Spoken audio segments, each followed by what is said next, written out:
order of the day is the second reading of the 2025 Appropriation Bill 2024.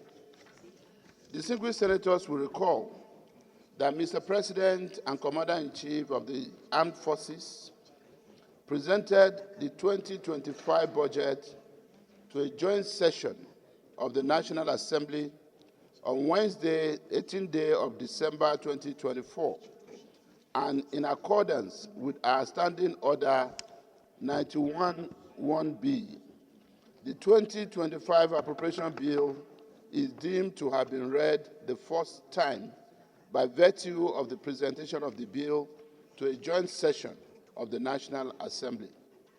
Mr. President, with your permission, I move that the 2025 Appropriation Bill 2024 be read a second time. Minority Leader.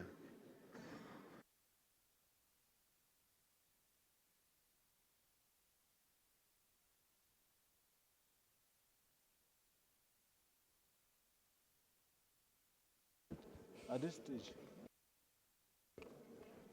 Mr. President, I second the motion moved by the Senate Leader. I say second. Distinguished colleagues, the motion has been moved and seconded. Before, well, those in support that we deliberate on the consideration of this bill, we review. Thank you, Mr. President. My name is Senator Abdul Ningi, representing Bauchi Central of Bauchi State. Mr. President, I received yesterday's budget with a very cautious optimism. Cautious in the sense that as a parliament, we have listened to the president, we have received the president has done what he ought to do. But as a parliament, the talking point now should not be about what the president brought, it should be about what the parliament can do with what the president brought. Let me quickly, Mr. President, by your leave, read section 80, subsection 2, which says no money shall be withdrawn from the Consolidated Revenue Fund of the Federation except to meet expenditure. Section 80, sub 3 says no money shall be withdrawn from any public fund of the Federation other than the Consolidated Revenue Fund of the Federation unless the issue of those monies have been authorized by Act of the National Assembly. And it goes on 4, so no money shall be withdrawn from the Consolidated Fund or any other public fund of the Federation except in the manner prescribed by the National Assembly. The President has done his bit.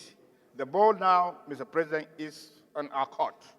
What have we done in making sure that our power has been clearly met in 2024? It is important for all of us to recognize that apart from the volume of statistics and data churn out year in, year out, but at the end of the day, how do our people feel? What is their economic position? Are we improving their economic condition? Have they improved from 2023 in 2024? What about hunger? What about the security? These are some of the things that as a parliament we must take home to bear. We've met our people day in, day out. The literature of budget is just not enough that is written to be able to send a clear message. The clear message is all of us meet our people, our constituents. Are their life being worse off last year than this year?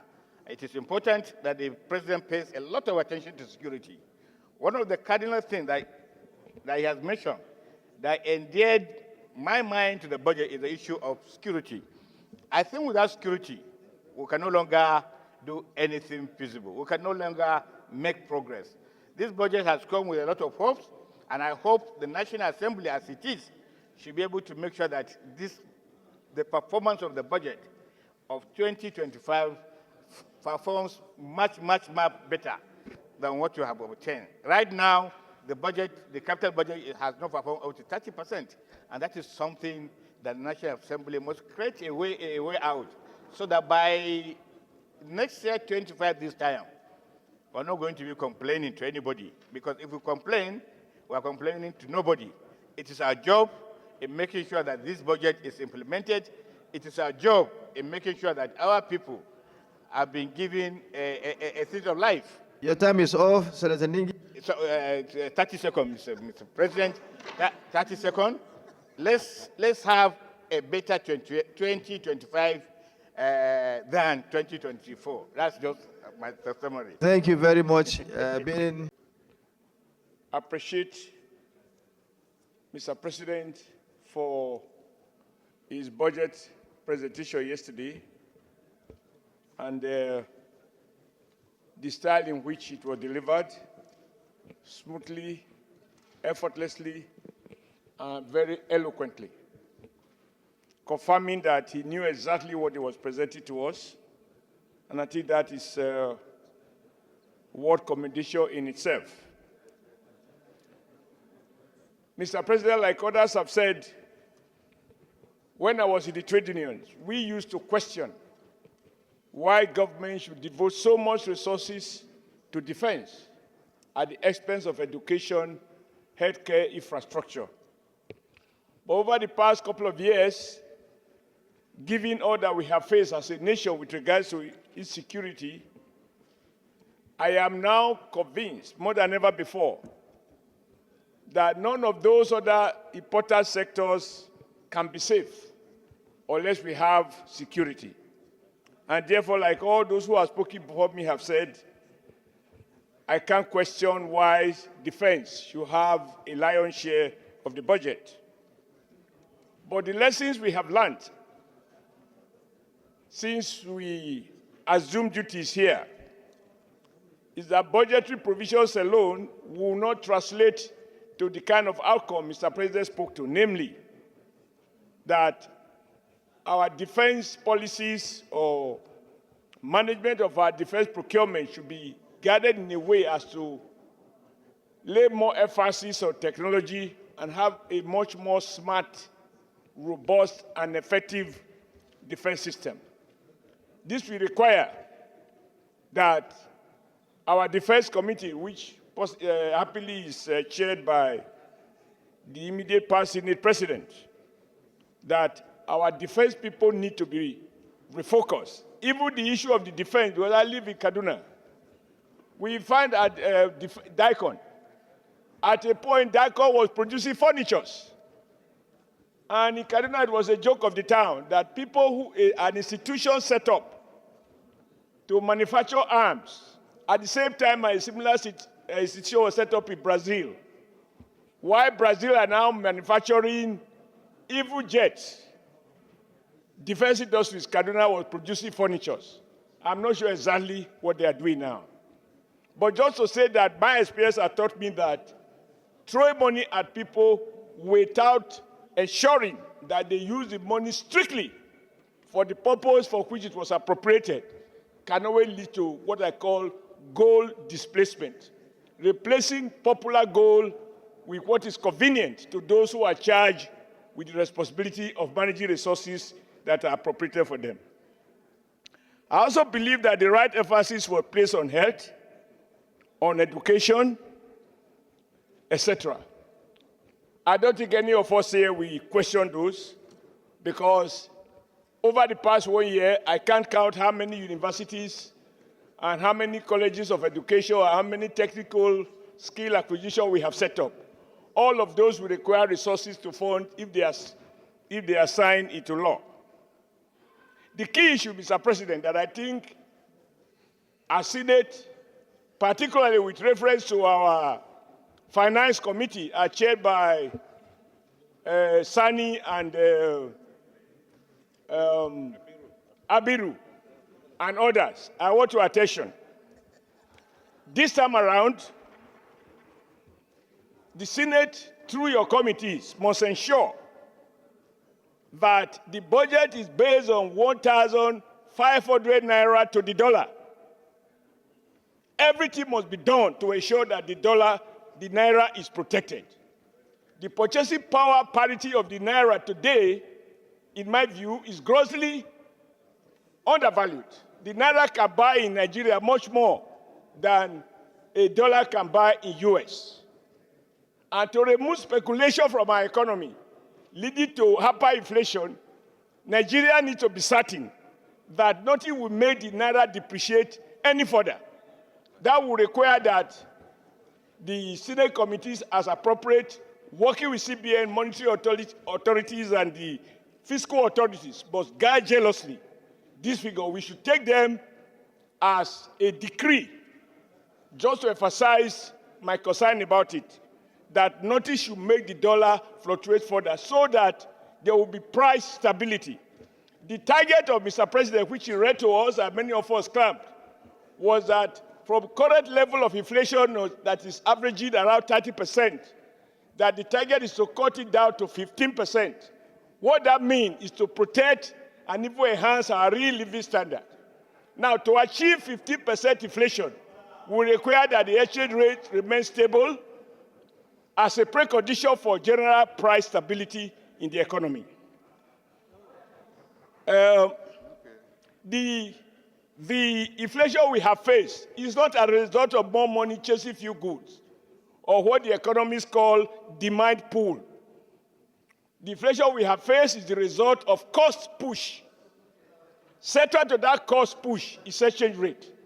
That is why we can't speak too much about the need to ensure that this figure in the budget is realized throughout the year. Lastly, I'm happy with the President's emphasis on returning the manufacturing sector, because all of us here are under pressure from young men and the not so young for jobs. Those jobs will not be created by bankers or by banks. They will be created by the civil service. They will be created by conditional cash transfer. They can only be created by the manufacturing sector. When we come to the details, we will see through the Ministry of Industries what new initiatives are put in place to ensure that the manufacturing sector gradually return back so that our young people can get jobs, and it will contribute to ensuring peace and security in our respective constituencies. Thank you very much, Mr. President, for allowing me to speak for 1 minute 56 seconds. Thank you, sir. The center of Nigeria, the face of Nigeria, the insecurity is a lot. Even in the elite neighborhoods, people cannot go out at night. You cannot go for a walk without being kidnapped. So it is critical and vital to the survival of the economy of this country that insecurity should be taken care of, and everything else will fall into place. I so submit. Thank you for keeping. In commenting on the 2025 budget, I would like to align myself with our colleagues in thanking President of Federal Republic of Nigeria for considering defense as an important area. If we do not keep ourselves peacefully, I don't see how we can even do anything in Nigeria. In putting defense and security as a top priority, it means we will do a lot to go back to agriculture. Because once we go to agriculture, I would like to see where this budget will address some issue and put stimulus into banks like Bank of Agriculture, the Bank of Industry, so that we can put stimulus back to the economy. If there's no much stimulus in the economy, what we are preaching about in shadowing down the dollar or keeping the dollar lower is not going to happen. We must do more on agriculture, where export production will be key to what we are going to be looking at 2025. And in praising Mr. President of the Republic, we have to pay more attention to the manufacturers. One of my colleagues, either Senator Shemole, just said that, because In the manufacturing sector, capacity utilization is down. There is no stimulus in any sector of this sector. So, Mr. President, I'm appealing to you, President of Senate, to see how you can redirect some issues in this budget that will favor the manufacturers and all the rest of them by supporting back of industry very well and supporting the other developmental banks that are within the region so that people can go back to manufacturing, people can go back to production. Because without production, we are not going to do much as a country. I also want to use the opportunity to appeal to you, what my colleague said, Senator Abubakar Sani Bello. When you go to our embassies, Mr. President have done very well in the last few months in making new friends for Nigeria and in making Nigeria to be center of world leaders to visit us. But Mr. President, we need to address the issue of our consulates, our embassies, and all the rest of them. They are in a very poor condition.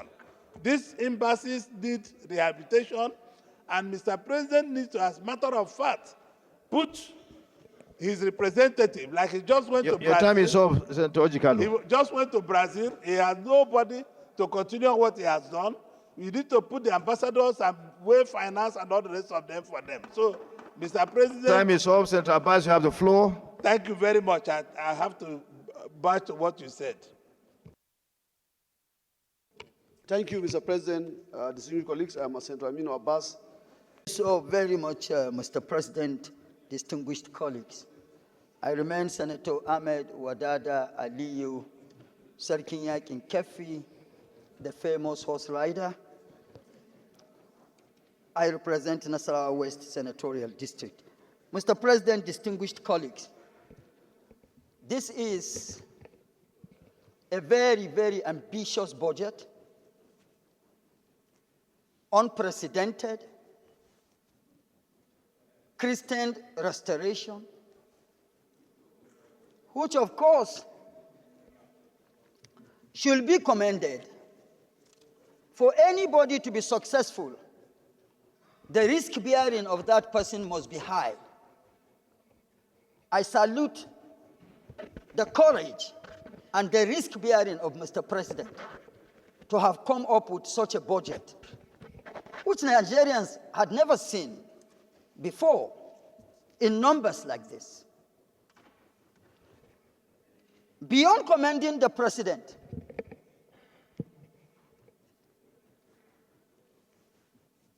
or reasons for commending the President, we all know the state of security in Nigeria. My colleagues have spoken on the merits or advantages of the various allocations. Security is the bedrock of every societal development. Without security, nothing can be achieved.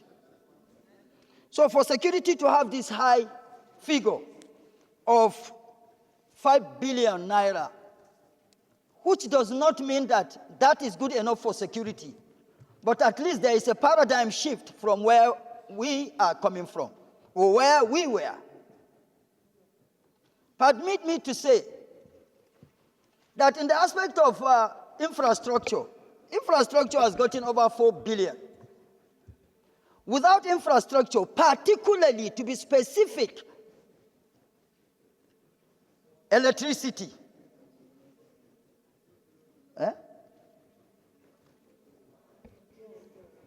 Infrastructure is 4 trillion.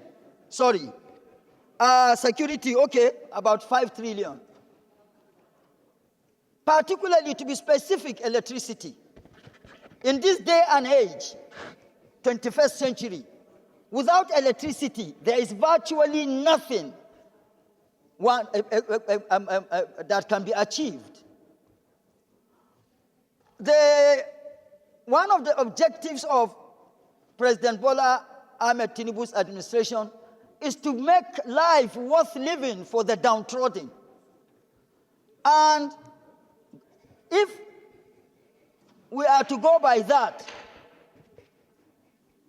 everything possible within humanity should be brought to the table for electricity to be provided in Nigeria. Your time is up, Senator. We have added 1 minute for you. My time?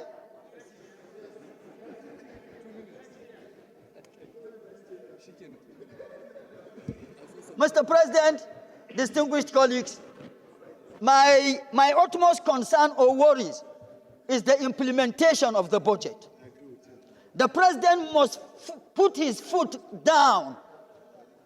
And for us here as representatives of the people, your time is obvious, Chairman. we must always be assertive of our authority.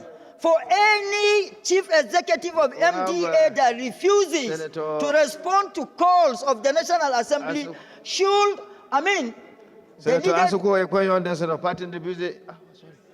Mr. President, am I done? Okay, I saw. Of Abia Central Senatorial District. Your Excellency, I would like to join my colleagues by commending this ambitious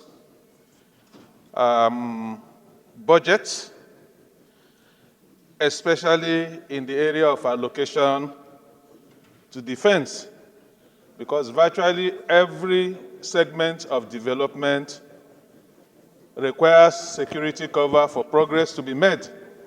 I'm also happy that even the review, food security has also been brought up as a measure of defense cover, security cover. But however, Your Excellency, I'd like to mention that the problem of the amount of money for debt servicing is still a source of worry to me, because that is approximately 1/3 of the total budget, 15.08 trillion for debt servicing. That is very likely going to put pressure on the available resources for capital and other needs. I would like to draw our attention to that, and also bring the issue of oversight to the front burner, because no matter how beautiful this budget is, will require implementation, and implementation will require stringent and timeous oversight on the part of the legislature. Your Excellency, I think the situation now calls for more money to be generated. Oftentimes I've talked about revenue generation. We should also pay more attention in strengthening the strategy of these agencies. Your time is up, Senator Akamundo Austin. We now yield the floor to Senator Yaradua. Thank you, Excellency. All the same. That this bill be now read a second time. Those in support say aye. Those against say nay. The ayes have it. Clerk of the Senate, you may proceed to read the bill for the second time. Distinguished colleagues, a bill for an act to authorize the issue from the Consolidated Revenue Fund of the Federation the total sum of 49 trillion 740 billion 165 million 355,396 naira only, of which 4 trillion 435 billion 761 million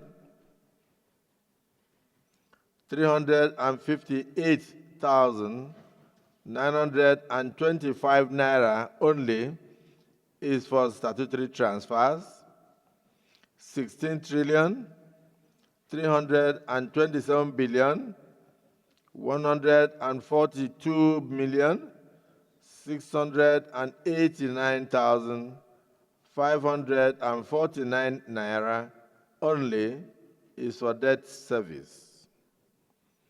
The sum of 14 trillion 123 billion 544 million 196,406 naira only is for recurrent non-debt expenditure, while the sum of 14,318,717,110,517 naira only is for contribution to Development Fund for Capital Expenditure for the year ending 31st day of December 2025 and for related matters